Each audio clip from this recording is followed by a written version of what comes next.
Hey everybody, it's Jane Johnston with the Bar Hill Group at Remax Mosin, host of Vancouver Island Time. I'm here with Andrew Plank for He Said, She Said, They Said. How are you doing, Andrew? I'm well. How are you? Good. Happy Monday to you. Happy Monday. So today we're going to talk about first-time buyers and how we help them acquire their first home. I know it's a nerve-wracking process for them. So first of all, what percentage of your business is first-time buyers? I'd say maybe 20%. It's probably 25% first-time buyers. Yeah, 20%. Let's say that. Yeah. Younger or older?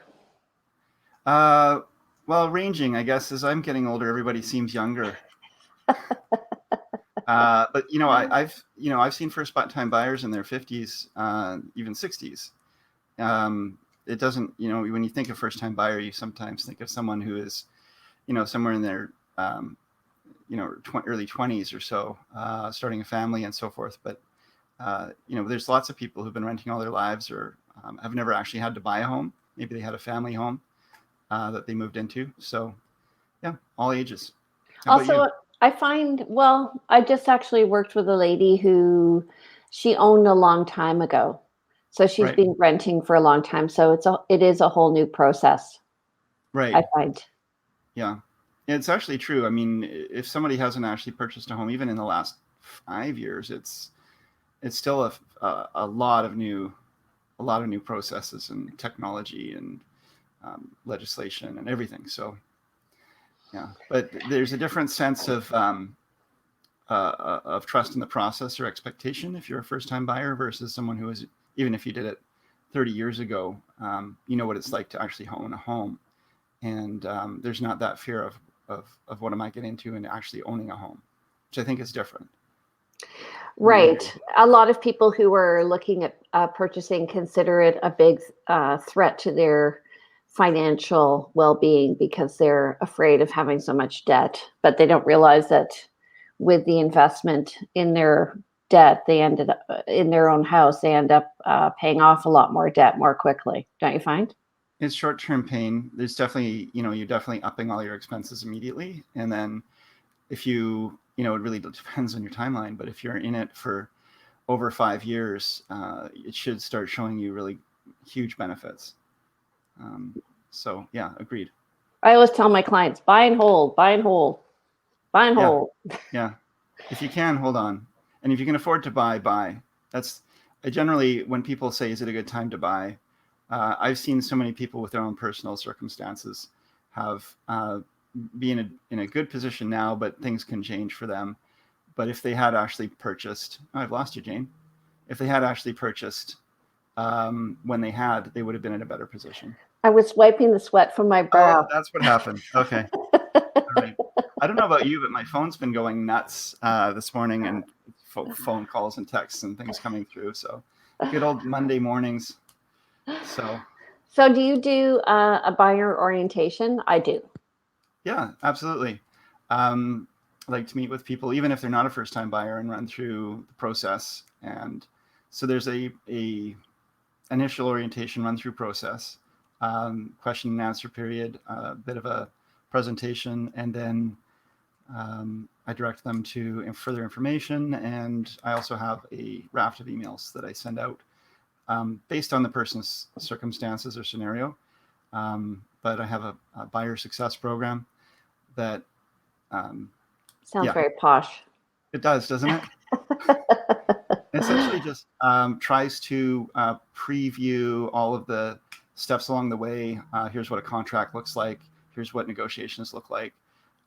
Here's the different types of property ownership in Victoria, that sort of thing. And it's up to them to read it or not, but it gives that added level of just background. Yeah, I find what I do is I do an orientation process, basically from beginning to end.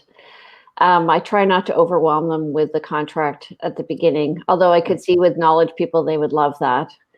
But I find that what I say to them is, we're going to go through the process. We're going to come to points where you're going to have to make a decision. And I'm going to explain what the consequences of this decision here or here are going to be.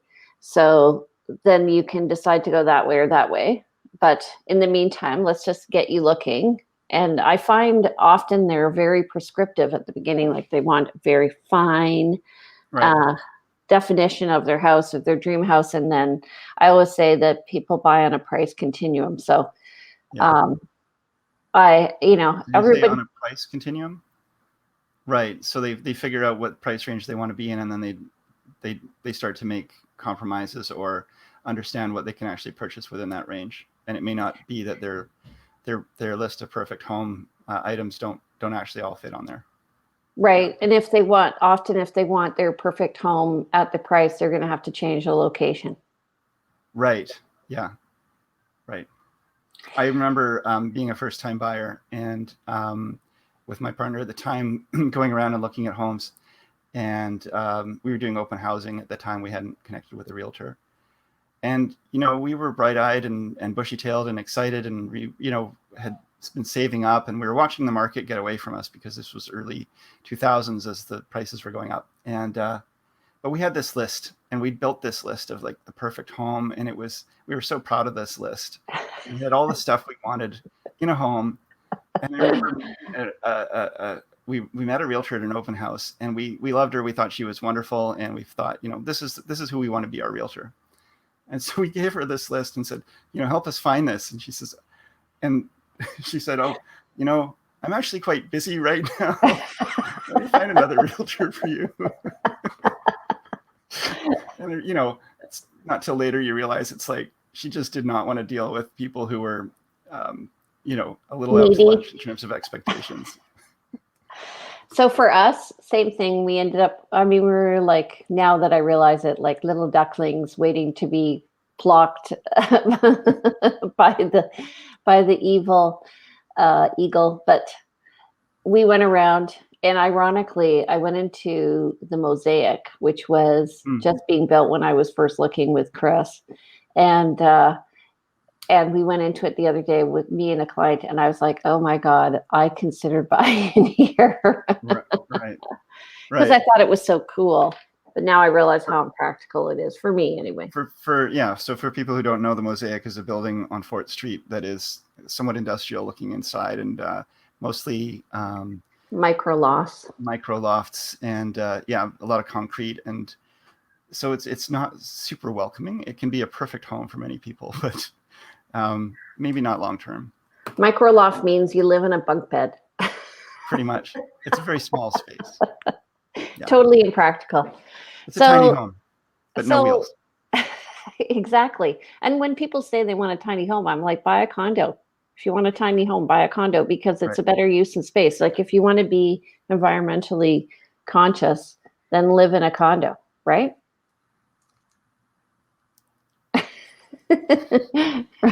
No. Well, sometimes you do want something. I think I like the tiny home movement, but I think sometimes you do want the wheels, the ability to move, and the ability to actually have some grass under your feet. But it's definitely in terms of cost effectiveness and yes, I think a lot of people are living in homes that are bigger than they need, and I always find it very funny and interesting when someone is, they're downsizing from a 3,000 square foot home. This is, a couple who's retiring, and they can't downsize into something under 2,000 square feet.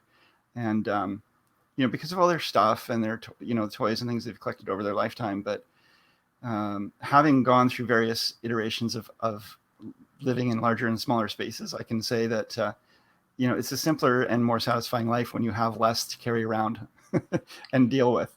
So yeah. I'm a fan of living small if you can, but at the same time, not everybody can do that. Yeah, I agree with you. It's better. Yeah, it's better for the environment.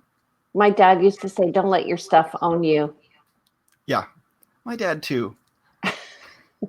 There's a scene in the movie The Labyrinth where there's a bunch of people coming along and putting stuff on the back of this woman, and it's all these like household items and stuff, and it's really just encrusting her with and weighing her down, and they're just trying to get her to stay where she is, and it's quite a interesting scene. And my dad loved that when he pointed it out to me. Maybe that's why. Yeah. Have you ever seen the show with George Carlin where he talks about moving? Maybe. I'm So sure it was funny.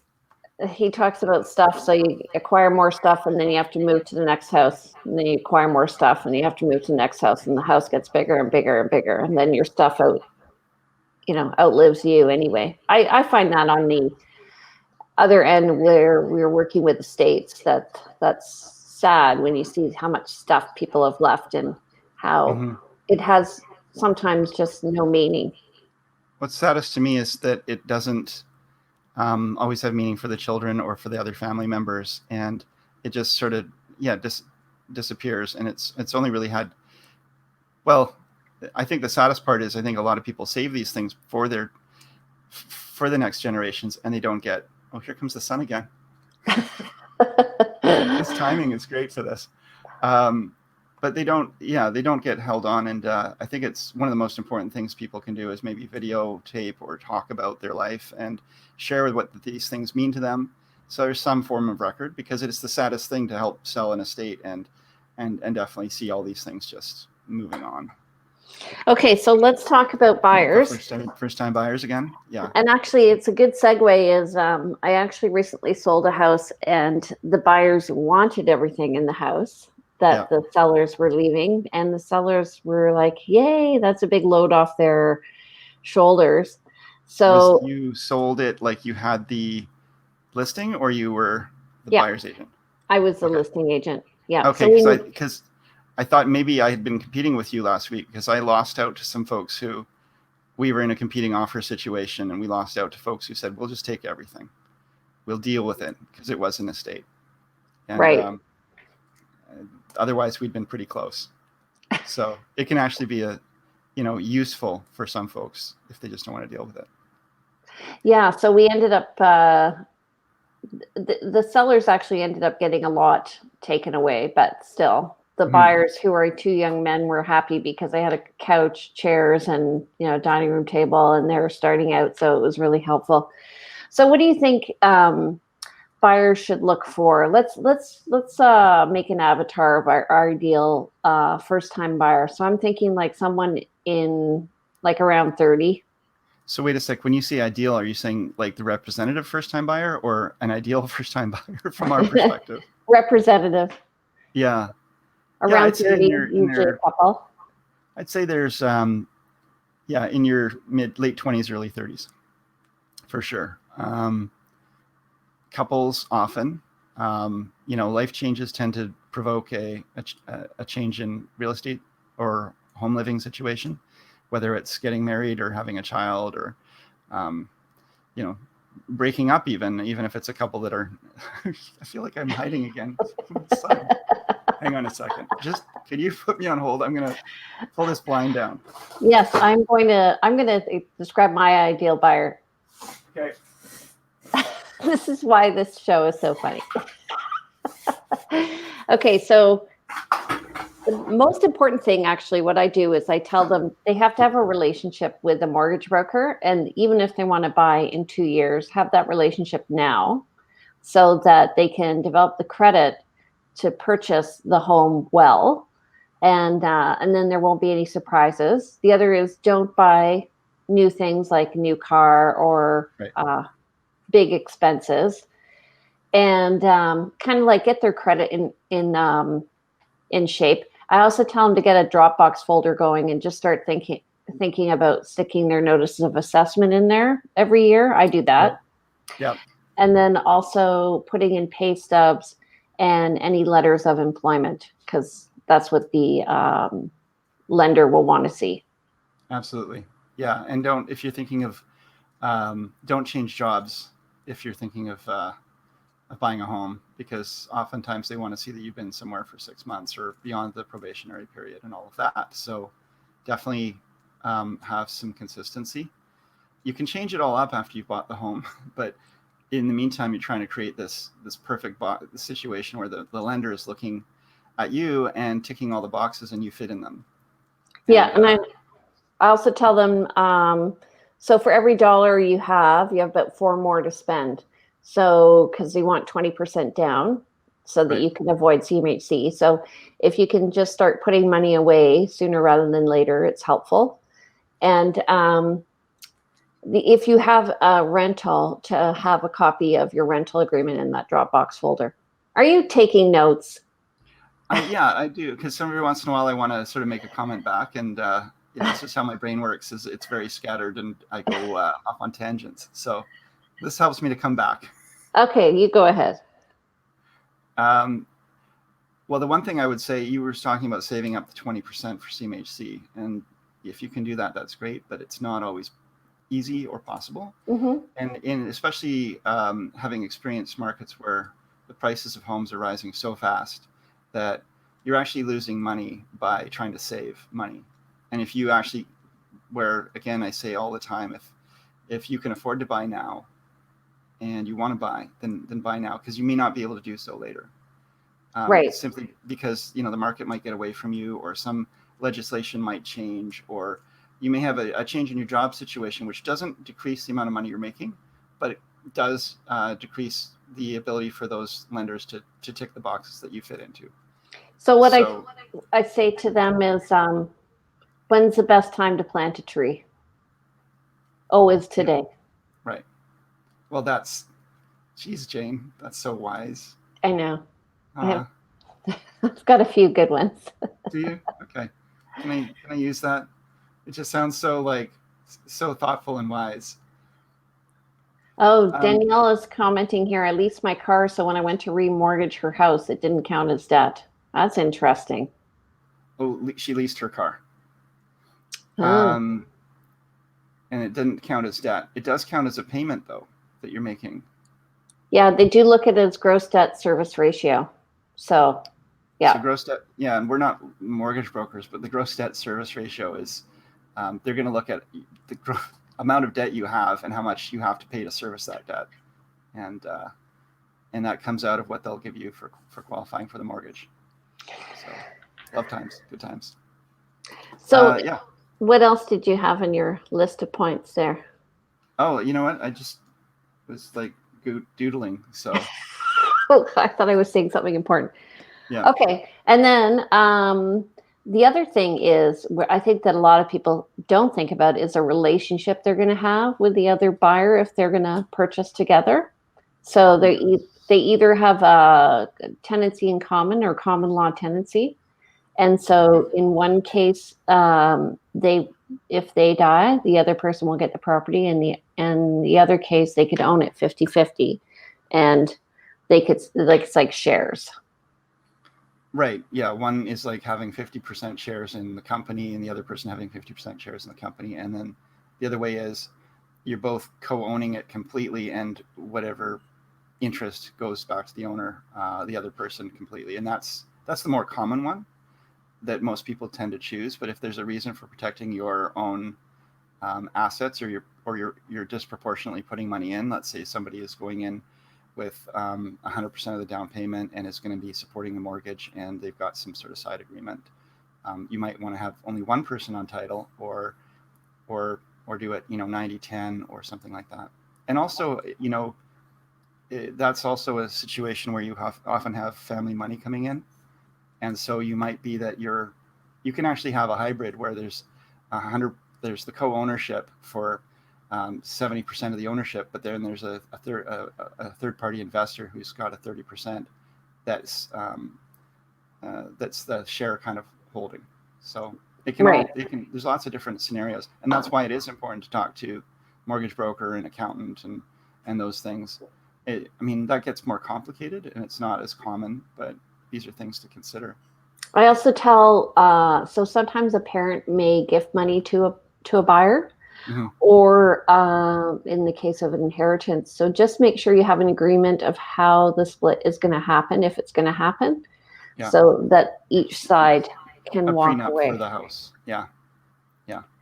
And where you said form a relationship with your mortgage broker early on, and obviously you're already in a relationship with those people because they've talked to you as well. But it's definitely for anyone who's considering buying a home, and wants to buy a home at some point in their life, is a first time buyer.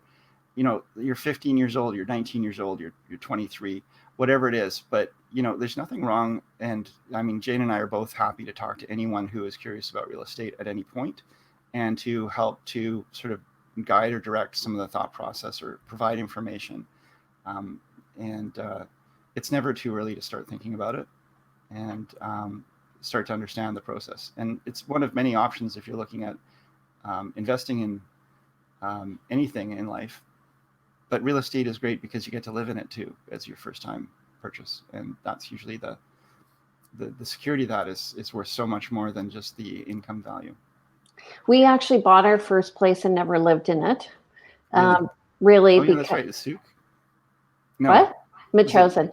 Machosen, yeah, okay. I remember that. Coming from Toronto, I was like, hey, actually you helped me sell it when I resold it, right? Did I? Yes, you Okay. did. So, yeah, we just realized when we looked at the cash flow that if we put a certain amount of money down towards a house and then had that pay out, it covered our mortgage. So right. we were able to make money while living in a house, living in a rental. That's where a rental made sense. So somebody else paid our mortgage. Then we refinanced it 5 years later and got a new roof. And then we took the equity out of that to buy our second house. Right. So it was a nice stepping stone for you. Yeah. So always looking at the advantage. Now, did capital gains then, how was capital gains for you guys on that then? Was it something you? So we kept the first house. And so then we had two houses. And then we sold the first house, which was our primary residence. Okay. And so you actually moved into the rental at some point then? No, but it was the only house we owned, so it was our primary residence. Oh, okay. So that's how they look at it from the legal. Okay, good. That's how I guess so. I don't know. I'm not a lawyer. Okay. CRA, if you're listening, nothing to see here.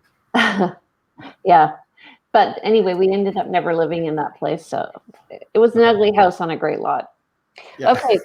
So we're going out and we're viewing with our clients. Do you find that it's helpful that you attend home inspections when you're then subsequently viewing a property with a buyer? Absolutely. Yeah. If you've ever read a building inspection report, even on a home that is really spotless, I will. Even that's really spotless, the reports are sometimes just scary to read. But when you sit through with the building inspector and you're there with your clients and you're, there's so much you can then ask great questions of the inspector and get some more context and just build a better understanding and help your clients to educate themselves and get a better sense.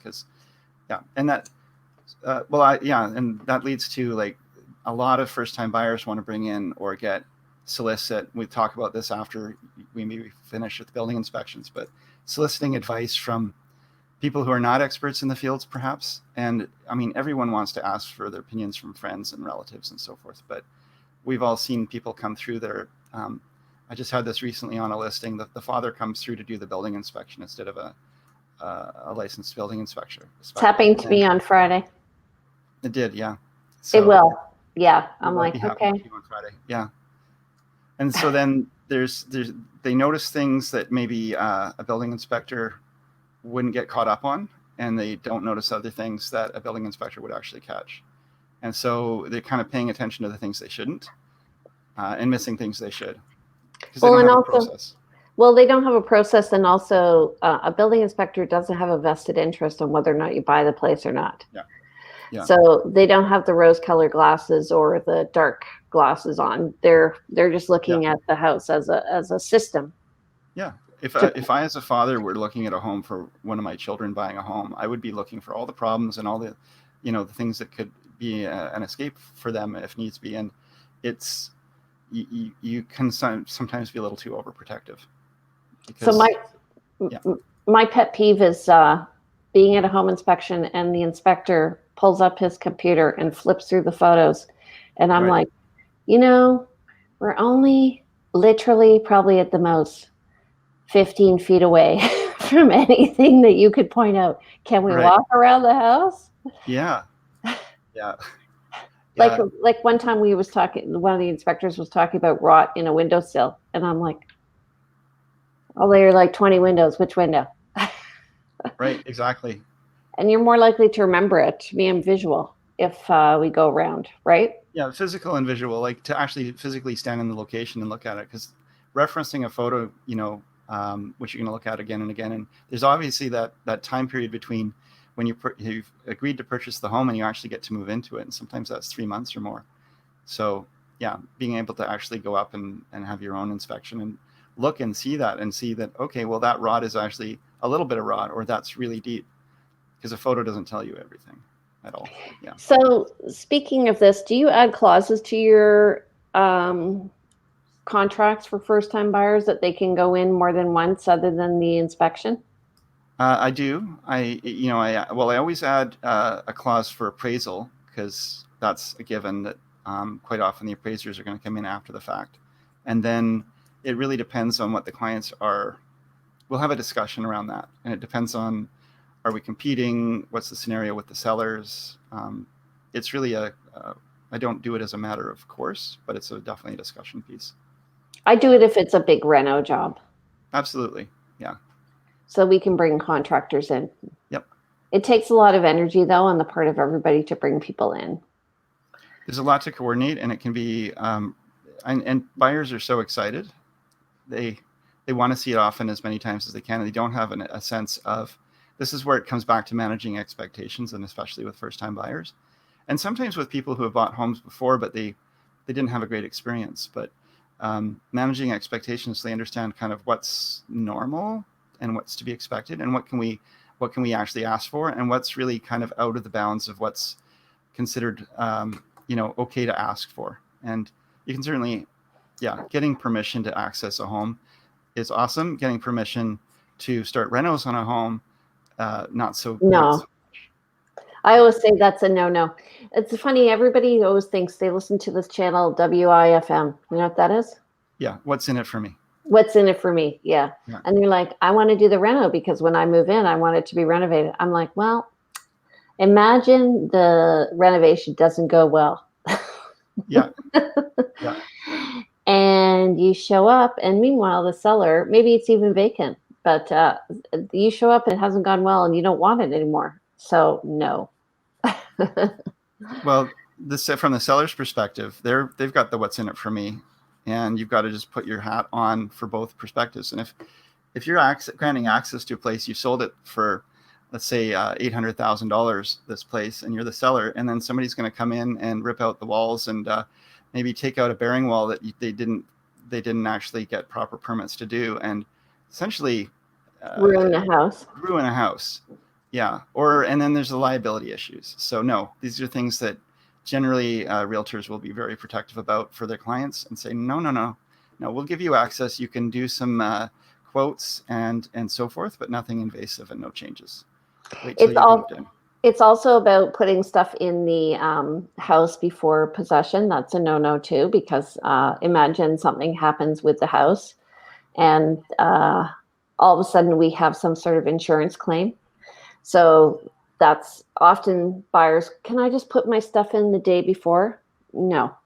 I mean, putting it in the garage, and sometimes that happens, and it's, you've got to think about the probabilities and risks, and what's and versus the goodwill of everyone. And it's definitely in an ideal situation, you're not putting your own client that you're representing at risk. But if you're representing the buyers, yeah, you're going to definitely be asking, can we get in? Can we just get the key to the code to the garage? We don't need to get in the house. And as a side note, one of the things I recommend in terms of just a general recommendation, but insurance coverage begins at midnight on the completion date. Yeah. So you may not get possession till a day later, but you actually have to have insurance in place at midnight on the date that the transaction happens. So even if transaction happens at 4 p.m. with the lawyers, it was midnight that earlier in the day that you actually become responsible for any fires or anything. So what if a fire begins at 11 a.m. the day before and starts doing damage, and then, by 1 p.m. the place is fully engulfed. 1 a.m. it's fully engulfed. The cause is before. The cause is before, but which insurance company pays out? You got two insurance companies arguing over this. So I always recommend try to just get the same insurance company. It's a small. Then you've got one company responsible for both sides, and it's just a small deal, but it can make a big difference in that one time where maybe it's going to happen. So if you're going to have that kind of thing, that's just a small. That's a gimme for you, Jane. Okay, well, the other thing is here's a gimme for you is for for when you're insuring a condo, is get your insurance condo coverage under the same company as the building. Yeah. 100%. Yeah. And so, okay, you're going through the process. You write the offer, and big deposit, small deposit. What have they got? Yeah. So deposit goes towards purchase price, but you've got to keep some of your closing costs back. And I think go with as little as you possibly can, but still be reasonable. Okay, so my answer to that is what's the strategy here?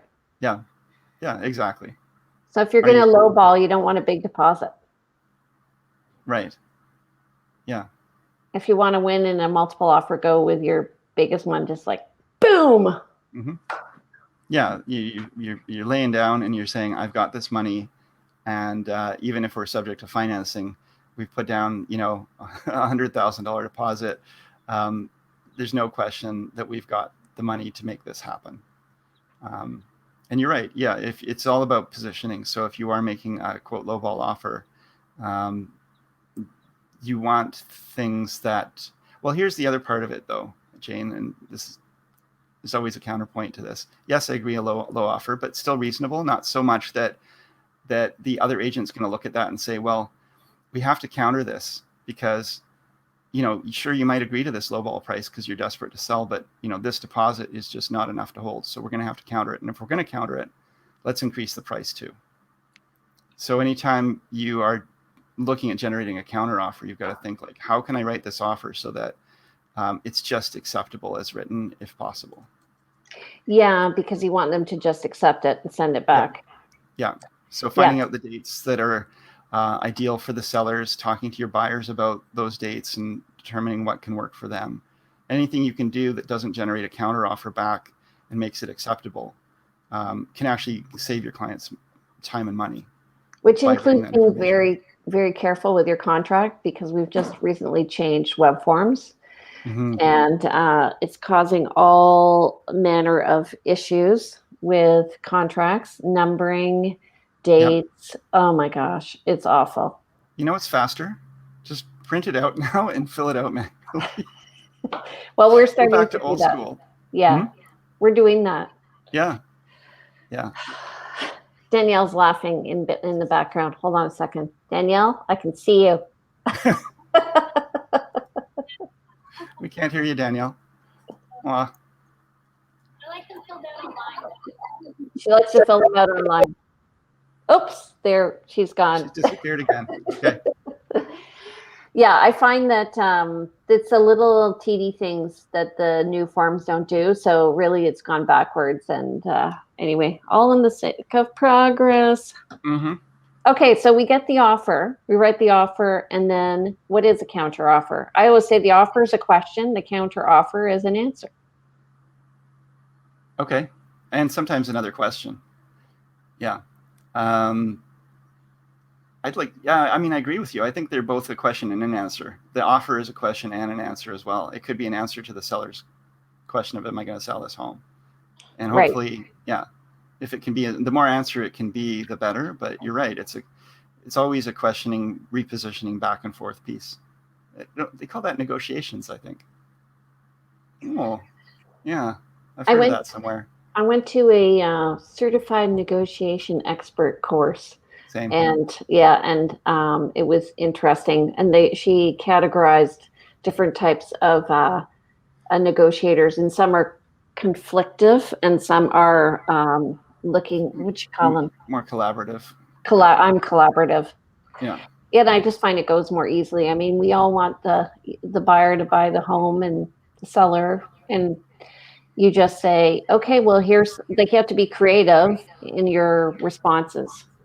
You have to understand who you're negotiating with, and if they're negotiating with someone who is conflict oriented or going to butt heads and really not, and some people take the idea that I'm going to represent my clients means I'm going to have them win no matter what, and in the end they end up fighting tooth and nail for every little element of the contract. And if you're negotiating with that type of person, you have to actually, even a collaborative agent is going to have to be non-collaborative at times. But that's the thing about a collaborative agent, is you have the flexibility of moving back and forth between, if you recognize what you're doing. Right. But when you're working, when a collaborative agent works with another collaborative agent, you're feeling out everyone's positions, you're discussing them, and some of the negotiations are happening. They just happen a lot more smoothly. So it's always a great piece. But yeah, Right. when it comes to the negotiating for a first-time buyer, it comes back to managing expectations too. You're going to make this offer, and it's possibly not going to be accepted as written, even though you feel like you can't afford to pay more than this, or you feel like this is outside of your comfort zone. The seller has their own position, and they're going to come back with this counter proposal, this other question or an answer, and it can go back and forth a number of times. And don't give up. One of my clients, I've had negotiations that have gone on for days.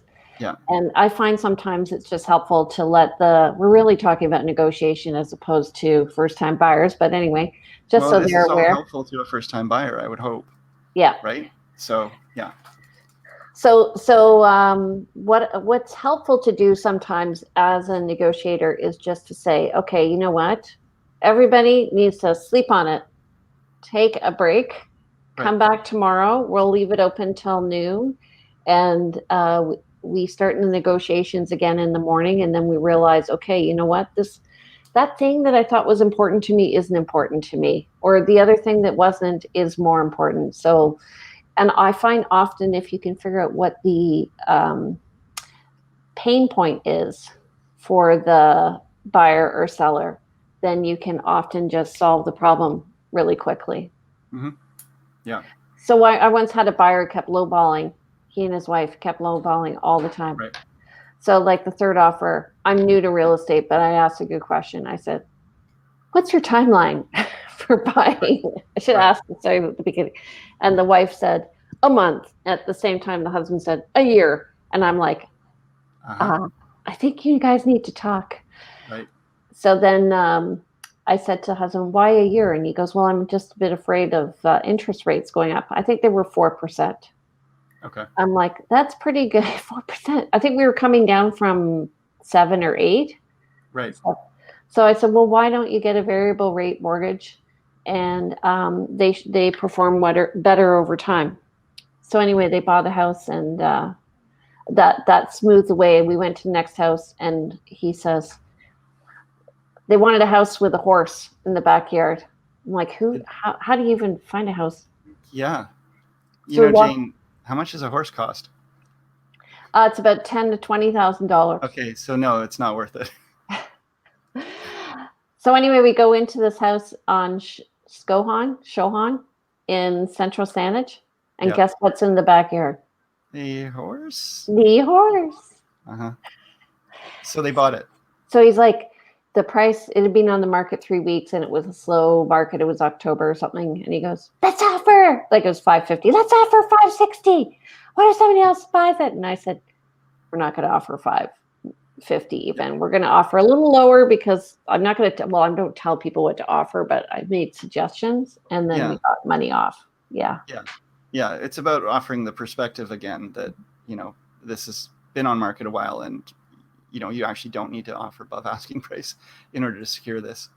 But that shows how subjective this is. He was willing to wait a year, and then suddenly was just, ready to jump. And it's like, there's a saying for realtors that I've heard before, and it's helpful for just when you are talking with clients, and it's first time buyers to people who are in all positions, but they need to have a when, a where, and a why. And without all three, it's really difficult. It can be difficult to work effectively and quickly to secure a home for them. If they don't have a place to be, a reason to be there, and a time frame, it's still possible, but it can expand the boundaries. So I'm always, that's one of the early conversations, is to try to determine these things. But the other side, and especially for first time buyers, and I've worked with buyers who consistently lowball. And by lowball, I mean they're making offers that are well off the asking price, and maybe they're unreasonable in the sense of their expectation of what a seller would be willing to accept, given time on market and all of this. So, and you've got to kind of read between the lines. And I always feel like, if you can, it's fears generally. There's always a fear in the background. What is the fear? If you can identify that and speak to it, and often it's fear of making a mistake.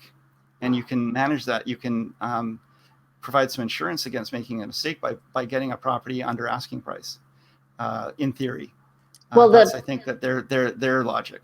And the buyer's always hoping that the price is going to go down, or go up over time. So they want to offer fearing less. that it will go down, fearing that they'll make a mistake and overpay, or Okay. Yeah, Well, I find that seller is betting the market that they've peaked, and the buyer is betting that the market hasn't peaked, or is going to go, if that they're going to go down. I don't know. Well, you think worst case scenario, and obviously it's a large investment, and especially as a first time buyer, when you think of a first time buyer, typically they don't have a lot of assets behind them. When you're talking with someone who has, sold their home that they have, they own outright, there's no mortgage, to upsize to a larger home, and the vagaries of the market, the shifts of fortune, are going to be good words, Yeah, nice. are going to be less of a concern to them. If the market goes down $100,000 next year on average, but they're planning to live there for another 10, it really makes very, very little difference to them. But if someone is a first-time buyer and buys a $400,000 condo, and the market for condos goes down $100,000, and their deposit and down payment and all was obviously less than that, they're now underwater and paying for something that's worth less than they paid for it, and they're really not wanting that to happen. And so first-time buyers are more subject to that kind of fear, because they have less behind them, and they also don't have the experience of having sat through and owned through different markets. I find for me, one of the things, buyers feel urgency. If, let's say, you're showing them 10 homes and 7 have accepted offers, and they're like, oh my God, I gotta go there. And so they feel confident in purchasing. But when you have 10 homes that they've selected, and you're showing them all 10, they're like, and they start to take their time. You get longer days on market, and that's when you get the shift. So, and we know the ratio, I think it's about 20%. So list to sale ratio. So in 2000, I think it's 17 in January, it was 95% ratio list to sale, and it was 7 days on market average. Now we're looking much longer, and we're in more of a balanced market, moving towards a bit of a seller's market for that reason. Right now, for single family homes, I feel like we're strongly in a seller's market, and I'm dealing with multiple offers, and so forth. But in the condo market, it's not. Pardon me? The condo market's not. The condo market is not, but I was just chatting with a colleague actually yesterday about this, and it's this has happened in the past too, where the gap between the one market takes off, and then the gap becomes so wide that people then realize that they've forgotten about condos, and they just look so good price wise compared to houses now, that the condos then do the catch up. So if our market remains hot, the condos they're lagging behind, but they will bungee cord up at some point. Bounce up. They'll bounce up. Yeah. But right now, people, I think, would prefer a house. But if it gets to the point that again, houses become, out of reach for many people, then they'll again start looking at condos and townhouses and so forth. Yeah, as long as there's a good alternative for the for a buyer. So like right now I'm finding with a buyer I'm looking at in the 425 range, 400 to 425, is I'm getting a lot of feedback from the agents. So is your client buying? Are they buying? You want to buy? Put it down in writing. What is? Oh, you mean like make an offer? Make an Yeah, offer. they're Yeah. saying like, bring us something because yeah, we'd really like to sell this property. It's been sitting on market for a long time. Yeah. Yeah, and they're getting a bit antsy. When do you find what's the time that a seller starts to get antsy on price? On price? Oh, Like when does the price elasticity start to increase? it really depends. I find that so unique to each seller. I mean, sellers can be um, so under the gun to sell that they will be wanting to reduce price right off the bat. I find it's usually the other side of the equation where they hope springs eternal and they just don't want to drop their price. Um, there's definitely a lot of, again, talking about expectations is, if your home's been on market for 2 weeks and we're getting very little showings, that's probably an indication that we're outside the market, unless it's a very unique home. Or it's If it's timing. Yeah, but if it's been on market and you're getting lots of showings, and yeah, I mean, there's so many different factors to that one. How about you? What do you think? I think it's about 3 weeks. Just looking at the emotional up and down of a seller. So they come out of the gate and they've got the marketing and the pictures and the house sign is up and they're like ready to sell, and then they don't get an offer, and so they go down a bit, and then they start to get optimistic because they have a showing, and then about 3 weeks they're like, shoot, you know what, I think we're too high priced. That's when I think, reality hits in. yeah, and it's not just about the price. I think it's about the inconvenience factor for a lot of people. Like if you've been on market for 3 weeks, a month, 3 months, you have been keeping your home, in theory, not all people do this, but you've been keeping your home clean. You've been accommodating showings. You've been really, it's exhausting to keep it all together. And not everybody lives in a Martha Stewart home style, right?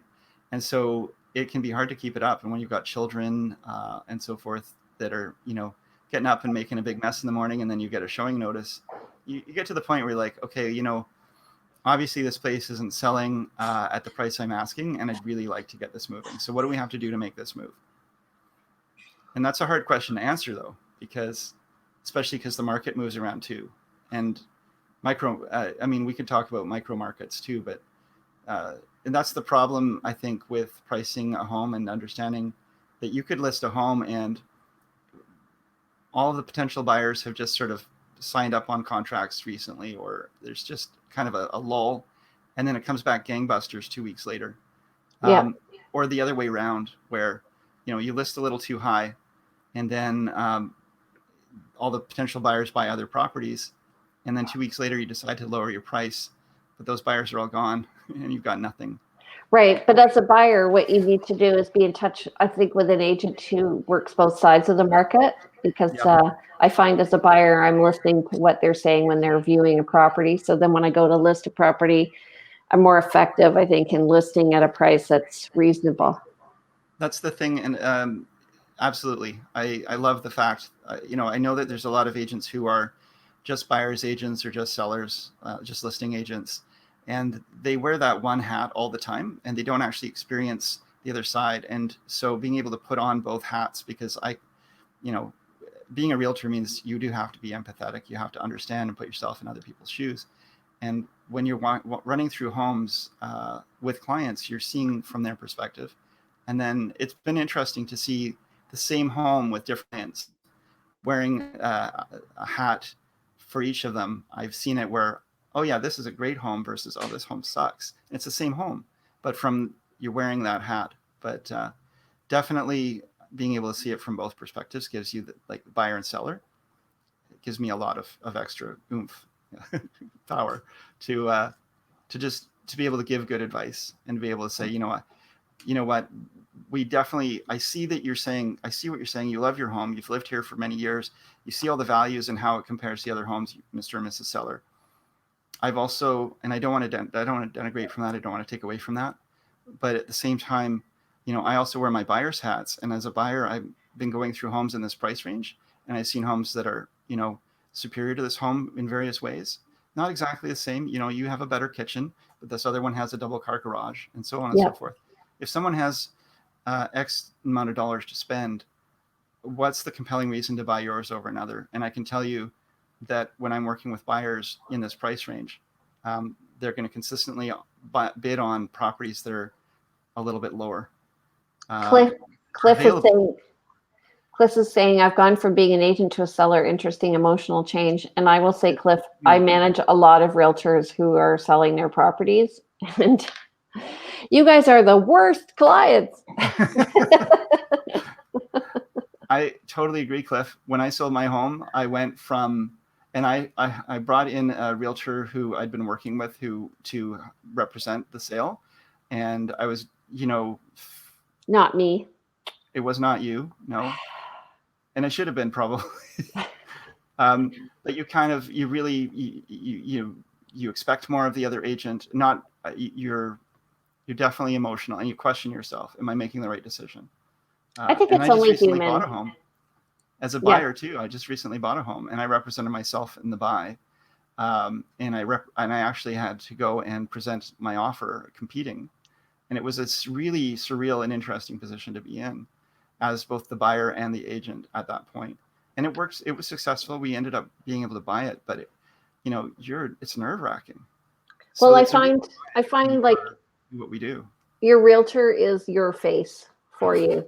So you really want to get somebody who's going to represent you well, who's going to tell your story the way you want it to be told, who won't be indiscreet, and who will protect your negotiating position. These are all the fiduciary duties that we have as a listing and buyer agent. So if, you don't want, sometimes I think I have what's called nervous sellers. So people who give it all away and,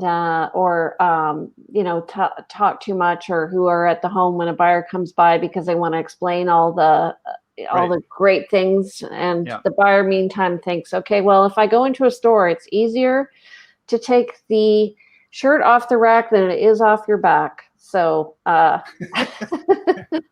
going to go for the one off the rack because you've now made this very personal, me buying this from you. So it's handy to have an agent who's going to be positive and emotionally intelligent as well. Here's another comment. Found it very interesting when I was first-time seller, that selling was so difficult. I thought buying was the hard part, but selling is a whole other set of fears and emotion. Great conversation, you two. Turns out we're having a very popular podcast for realtors. Well, it's funny because if you look at your friend list on Facebook or on social media, it's a lot of other realtors. So of course we're being watched by our colleagues. And actually, I wanted to say, we should get them in here. Yeah. Well, that's what he said, she said, they said, right? We can invite guests.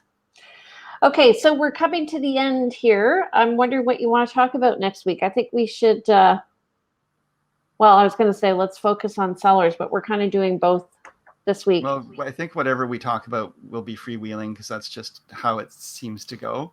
But it's good to have a theme. I think we should talk about getting ready for the COVID wave. For the next wave? The next wave. Okay. Selling in the COVID times. Yeah, we can definitely talk. I mean, how it's been so far, and then maybe what it's going to look like and how to deal with that, for sure. I mean, it's definitely changing how people use the tech and interact with properties. So for sure, let's do it. Okay. All right, you guys, is anything you want to say? Closing remarks. Andrew Plank. I thought you were waiting for comments. No, you. Closing remarks, you guys. You said you guys. What are you talking about? I meant you. Me, okay. Well, thanks everybody for watching, and this is fun, and we're looking forward to doing more of this. Thanks, Cliff. Yeah, Good to- so we're going to be on Mondays at 10 a.m. and we've made a commitment to do this for the ongoing future. We want to talk about the real happenings in real estate. As you can see, we have similar values and different approaches, so we want to provide a well-rounded perspective. I'm Jane Johnston with the Briar Hill Group at Remax Camosun. If you want to get in touch with me, you can. Here's my number and my email. And Andrew? I'm Andrew Plank with the Andrew Plank Group at Royal LePage.